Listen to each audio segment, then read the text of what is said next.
Сау саламатсыздар ма, қымбатты достар? Бүгін Ағраф сүресі жөнінде оқып білейік.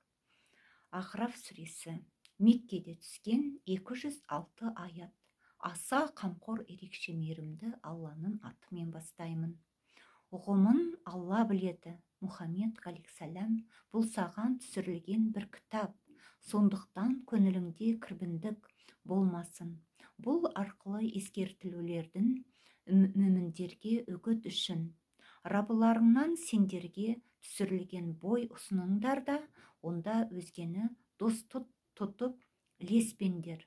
Нендей аз ғана үгіт тыңдайсыңдар, қаншалаған кентті жоқ еттік.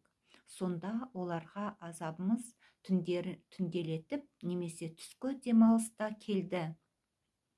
Оларға азабымыз келген сәтте біз рас залымдар болдық деп қана айғайлау болды.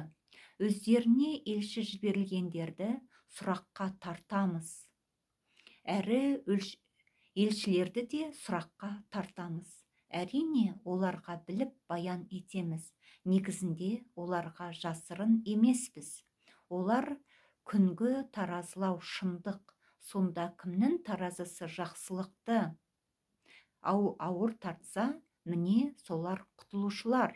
Және кімнің таразысы жеңіл тартса, аяттарымызға орынсыздық еткендіктерді себепті зиян қылды. Расында сендерді жер жүзіне орналастырып, өздеріңе онда күн көрістер жасадық. Нендей аз шүкір етесіңдер. Расында сендерді жаратып, сонан кейін бейнеледік. Содан соң періштелерге, адамдарға сәжде қылыңдар дедік. Барлығы сәжде етті. Бірақ Ібліс сәжде етпеді де, сәжде етушілерден де болмады.